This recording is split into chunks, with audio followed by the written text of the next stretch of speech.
بالله من الشيطان الرجيم. بسم الله الرحمن الرحيم. إن الحمد لله نحمده ونستعينه ونستغفره ونعوذ بالله من شرور أنفسنا ومن سيئات أعمالنا.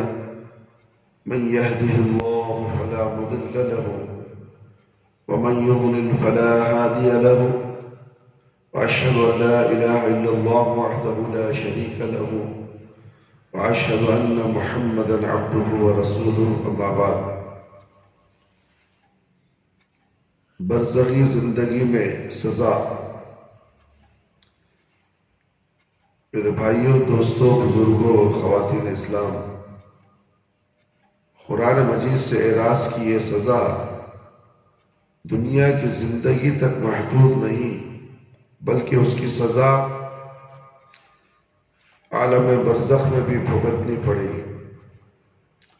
جو شخص قرآن مجید سے غافل رہا اور قرآن مجید نہ پڑھا،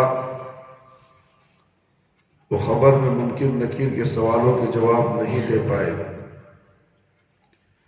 اور فرشتے اسے ڈانٹ کر پوچھیں گے، لا تدریت ولا تلیت، تو نے جاننے کی کوشش نہ کی اور نہ ہی قرآن مجید کی تلاوت کی.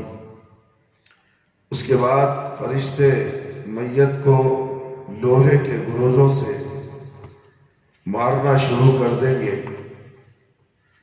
اور قیامت تک وہ یہ سزا بھگتتا رہے گا. مفہوم حدیث بخاری. برزخ کے بعد آخرت میں بھی قرآن مجید سے اعراض کی سزا بھگتنی ہوگی، جو برزخ کی سزا سے کہیں زیادہ شدید اور المناک ہوگی. برزخ کی زندگی یعنی قبر کی زندگی ہے. جب تک قیامت دوسرا سور نہیں پھونکا جائے گا، اس کے بعد قبروں سے نکلیں گے، اس کے بعد کی زندگی الگ ہے، اس میں بھی عذاب ہونے والا ہے. برزخ کے بعد آخرت میں بھی قرآن مجید سے اعراض کی سزا بھگتنی ہوگی، جو برزخ کی سزا سے کہیں زیادہ شدید اور المناک ہوگی. پہلی سزا آخرت میں سب سے پہلی سزا یہ ہوگی کہ اسے قبر سے اندھا کر کے اٹھایا جائے گا. قبر سے باہر نکلے گا، سویا یعنی قبر سے جب اٹھے گا بندہ تو اندھا کر کے اٹھایا جائے گا. اس کی آنکھیں ہوں گی مگر وہ آنکھوں کی روشنی چلے جائے گی. اللہ رب العالمین فرماتے ہیں، وَمَنْ أَعْرَضَ عَنْ ذِكْرِي فَإِنَّ لَهُ مَعِيشَةً ضَنْكًا وَنَحْشُرُهُ يَوْمَ الْقِيَامَةِ أَعْمَى. جو شخص میرے ذکر سے منہ موڑے گا اس کے لیے تکلیف دہ زندگی ہوگی، اور قیامت کے روز ہم اسے اندھا کر کے اٹھائیں گے. سورہ طٰہٰ آیت نمبر 124. دوسری سزا، قرآن مجید سے اعراض برتنے والوں کو دوسری سزا یہ دی جائے گی کہ خود رسول اللہ صلی اللہ علیہ وسلم نے ان کے خلاف استغاثہ دائر فرمائیں گے. وقال الرسول یا ربی ان قوم اتخذوا هذا القرآن مہجورا. رسول اللہ صلی اللہ علیہ وسلم کہیں گے، اے میرے رب، بے شک میری قوم نے قرآن مجید کو چھوڑ دیا تھا. سورۃ الفرقان آیت نمبر 30. یاد رہے، قرآن مجید کو چھوڑنے سے مراد قرآن مجید پر ایمان لانا بھی ہے، ایمان نہ لانا بھی ہے، اور ایمان لانے کے بعد اس کی تلاوت نہ کرنا، اسے سمجھنے کی کوشش نہ کرنا، اس کے اوامر پر عمل نہ کرنا، اس کے نواہی سے باز نہ آنا، اسے چھوڑ کر کسی دوسری کتاب کو ترجیح دینا، قرآن مجید کے مطابق فیصلے نہ کرنا، قرآن مجید کی تعلیم و تدریس و تبلیغ ترک کر دینا، اور قرآن مجید کی آیات سے اپنے بیماروں کا علاج نہ کرنا بھی قرآن مجید کو ترک کرنے میں شامل ہے۔ واللہ اعلم بالصواب۔ تیسری سزا قرآن مجید سے اعراض کی تیسری سزا یہ ہوگی، خود قرآن مجید اسے ایسے لوگوں کے خلاف گواہی دے گا۔ ارشاد نبوی صلی اللہ علیہ وسلم ہے، القرآن حجۃ لک او علیک، یعنی قیامت کے روز قرآن مجید تیرے حق میں گواہی دے گا یا تیرے خلاف گواہی دے گا۔ یہ مسلم کی روایت ہے۔ میرے بھائی، میرے دوست اور خواتین اسلام، ذرا غور فرمائیے، جس آدمی کے خلاف رسول اللہ صلی اللہ علیہ وسلم اور خود قرآن مجید اللہ رب العالمین، اللہ رب العزت کی بارگاہ میں شکایت کریں گے، اسے کون سی زمین پناہ دے گی، اسے کون سا آسمان اس کی مدد کرے گا، اس کی مدد کے لیے آئے گا۔ اس لیے اللہ نے ہمیں جو سانسیں دی ہیں، ان سانسوں کو غنیمت سمجھو۔ اللہ نے جو ہمیں نعمت دی ہے جسم، اسے غنیمت سمجھو۔ اللہ نے جو ہمیں عقل سلیم دی ہے، اسے غنیمت سمجھو۔ جو عقل سلیم دی ہے، کیا ہم اسے قرآن پڑھنے میں استعمال نہیں کر سکتے؟ قرآن کو سمجھنے میں استعمال نہیں کرتے؟ قرآن کو پڑھنا بھی ہے، سمجھنا بھی ہے، پھر اس کے بعد اس پر عمل کرنا ضروری ہے۔ چوتھی اور آخری سزا یہ ہوگی کہ اسے جہنم کے شدید ترین عذاب میں مبتلا کر دیا جائے گا۔ ارشاد باری تعالیٰ ہے، وَمَن يُعْرِضْ عَن ذِكْرِ رَبِّهِ يَسْلُكْهُ عَذَابًا صَعَدًا، اور جو شخص اپنے رب کے ذکر سے اعراض برتے گا، اللہ تعالیٰ اسے شدید ترین عذاب میں مبتلا کر دے گا۔ سورۃ الجن آیت نمبر 17۔ یہ ہے سزا قرآن مجید سے اعراض اور غفلت برتنے کی دنیا میں، برزخ میں اور پھر آخرت میں۔ تینوں جگہ سزا مل جائے، دنیا میں بھی، برزخ میں بھی، پھر آخرت میں۔ قرآن نہیں پڑھنا، قرآن پڑھ لیا مگر سمجھا نہیں، سمجھ گیا پھر عمل نہیں کریا۔ تینوں کام ہونے چاہیے۔ قرآن پڑھنے کے بعد اس کو سمجھنے کی کوشش کرو، سمجھنے کے بعد اس کی ہدایت پر عمل کرنے کی کوشش کرو۔ اگر نہیں ہے تو دنیا میں، برزخ میں اور آخرت میں سخت عذاب ہوگا۔ یہ سزا ہے قرآن مجید سے اعراض اور غفلت برتنے کی، دنیا میں، برزخ میں اور پھر آخرت میں۔ ہمیں یہ بات فراموش نہیں کرنی چاہیے کہ قرآن مجید کی تلاوت کرنے اور اس پر عمل کرنے کے جس طرح فضائل اور فوائد بے حد و حساب ہے، اس سے اعراض اور غفلت کی سزا بھی اسی طرح شدید اور بے حد و حساب ہے۔ بس ہمیں چاہیے کہ اگر ہم روزانہ ایک پارہ، ایک سے زائد تلاوت کرنے کی ہمت نہ رکھتے ہوں تو کم از کم اتنی تلاوت کو روز مرہ کا معمول ضرور بنا لیں، جس سے ہمارا شمار اعراض کے مجرموں میں نہ ہو۔ خواہ 5 یا 10 آیت ہی کیوں نہ ہو، 5 آیت ہی کیوں نہ ہو، 10 آیت کیوں نہ ہو، روز پڑھنا چاہیے قرآن۔ اگر ہم 24 گھنٹوں میں اتنا بھی نہ کر پائیں تو پھر ہمیں دنیا اور آخرت میں قرآن مجید سے غفلت اور اعراض کی سزا سے کون بچائے گا، جس کی وعید کتب سنت میں دی گئی ہے۔ اللہ تعالیٰ کے ہاں مقبولیت اعمال کی 3 شرائط ہیں۔ اولاً عقیدہ شرک سے پاک ہو۔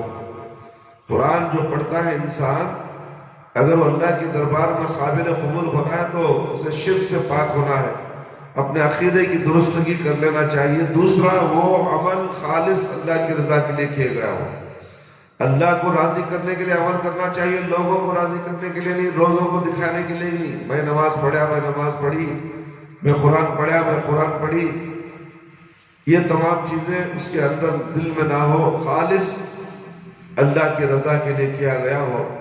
ثالثاً، وہ عمل سنت کے مطابق ہو، پیارے نبی صلی اللہ علیہ وسلم کے بتائے ہوئے طریقے کے مطابق ہو، دنیا کے ملا مولیوں کے طریقے پر نہیں، کسی لال کتاب، پیلی کتاب کے ذریعے سے نہیں۔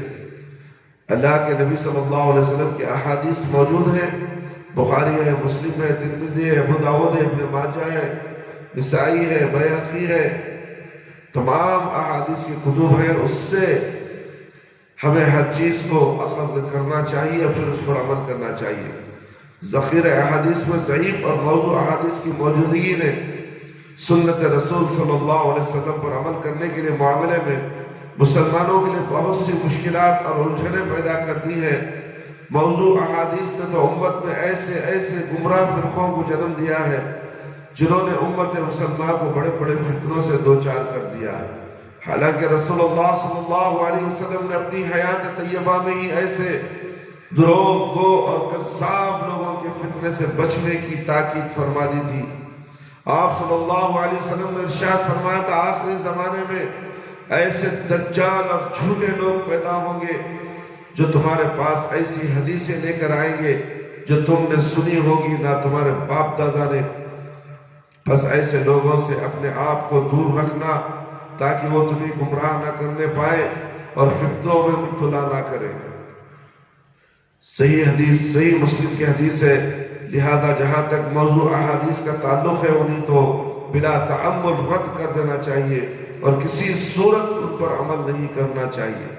ضعیف احادیث کے بارے میں بعض اہل علم نے یہ موقع اختیار کیا کہ ترغیب نیکی کی رغبت دلانا، ترہیب گناہوں سے ڈرانا، فضائل و مناقب جیسے موضوعات میں ان پر عمل کرنے میں کوئی حرج نہیں۔ ہمیں درجہ ذیل وجوہات کی بنا پر اس موقوف سے اتفاق نہیں ہے۔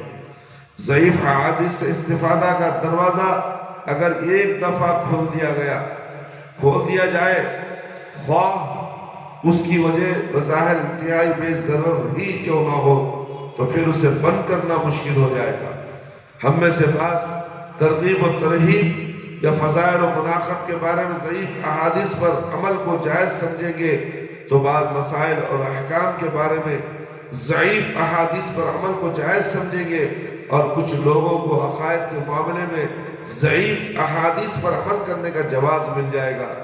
اس صورتحال میں عقائد و ایمان اور پھر مسائل و احکام کے معاملے میں ضعیف احادیث پر عمل کرنے والوں کو روکنے کا جواز کیا ہوگا؟ بس امت میں ضعیف احادیث کی وجہ سے پیدا ہونے والے بگاڑ کو روکنے کا ایک ہی طریقہ ہے کہ اس دروازے کو سرے سے ہی کھولا ہی نہ جائے، بند کر دیا جائے اور مکمل طور پر بند رہنے دیا جائے۔ دوسری اہم بات ہے کہ ذخیرہ احادیث میں عقائد و ایمان اور مسائل و احکام کے ساتھ ساتھ ترغیب و ترہیب، فضائل مناقب کے بارے میں صحیح اور حسن درجے کی احادیث اس کثرت کے ساتھ موجود ہیں کہ اگر انسان ان احادیث پر پوری طرح عمل کر لے تو اس کی نجات کے لیے انشاءاللہ وہی کافی ہے۔ صحیح اور حسن درجے کی احادیث کی موجودگی میں ضعیف احادیث لینے کی آخر ضرورت ہی کیا ہے؟ اللہ رب العالمین سے دعا ہے کہ اللہ تعالیٰ ہم سب کو ان تمام باتیں جو ہم نے آپ کے سامنے عالم برزخ کی سزا کے طور پر پیش کیے ہیں، امید کرتا ہوں کہ اللہ تعالیٰ آپ تمام کو سن کر اس پر عمل کرتے ہوئے قرآن مجید کی تلاوت کریں، احادیث نبویہ صلی اللہ علیہ وسلم سے مسئلہ دریافت کرتے ہوئے اس پر عمل کرنے کی کوشش کریں۔ اللہ تعالیٰ ہم سب کو سن کر اس پر عمل کرنے کی توفیق عطا فرمائے، آمین یا رب العالمین۔ اے اللہ ہم سب کو پنج وقت نمازی بنا دے، وقت پر نماز پڑھنے والا بنا دے۔ اول وقت پر نماز پڑھنے کی تاکید ہے، اول وقت پر نماز پڑھنے والا بنا دے۔ اے اللہ ہماری نمازوں میں خشوع اور خضوع عطا فرما، ہماری جائز دعاؤں کو قبول فرما لے۔ اے اللہ شرک سے بچا لے، بدعت سے بچا لے۔ اے اللہ ہم سب کو صراط مستقیم پر چلا دے۔ اے اللہ ہم میں سے جو لوگ پریشان حال ہیں ان کی پریشانیوں کو دور فرما دے۔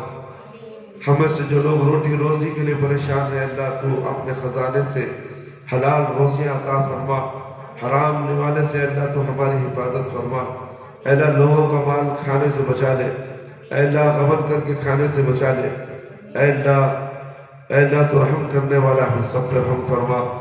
اے اللہ ہمارے والدین، ہمارے رشتہ دار جو بھی اس دنیا سے جا چکے ہیں، اے اللہ اگر قابل رحم ہے، قابل مغفرت ہے تو اے اللہ ان کی مغفرت فرما دے۔ اے اللہ قبر کے عذاب سے بچا لے، جہنم کی آگ سے بچا لے۔ اے اللہ قبر کے سوالات ہمارے لیے بالکل آسان فرما دے۔ اے اللہ قبر کی تاریکی کو روشنیوں میں بدل دے، میدان حشر میں رسوائی سے بچا لے۔ اے اللہ ہمیں موت دے تو ایمان کی حالت میں موت دے، جب ہماری روح ہمارے جسم سے نکلے تو اے اللہ ہماری زبان پر کلمہ لا الہ الا اللہ محمد رسول اللہ جاری رہے. ربنا آتنا في الدنيا حسنة وفي الآخرة حسنة وقنا عذاب النار. ربنا ظلمنا أنفسنا وإن لم تغفر لنا وترحمنا لنكونن من الخاسرين. ربنا هب لنا من أزواجنا وذرياتنا وقرة أعين واجعلنا للمتقين إماما. رب هب لي من الصالحين رب هب لي من الصالحين رب هب لي من الصالحين. ربنا لا تزغ قلوبنا بعد إذ هديتنا وهب لنا من لدنك رحمة إنك أنت الوهاب. ربنا تقبل منا إنك أنت السميع العليم وتب علينا إنك أنت التواب الرحيم. سبحان ربك رب العزة عما يصفون وسلام على المرسلين والحمد لله رب العالمين. يا حي يا قيوم برحمتك أستغيث. ہر لحظہ قوم کی نئی شان نئی آن تعلیمات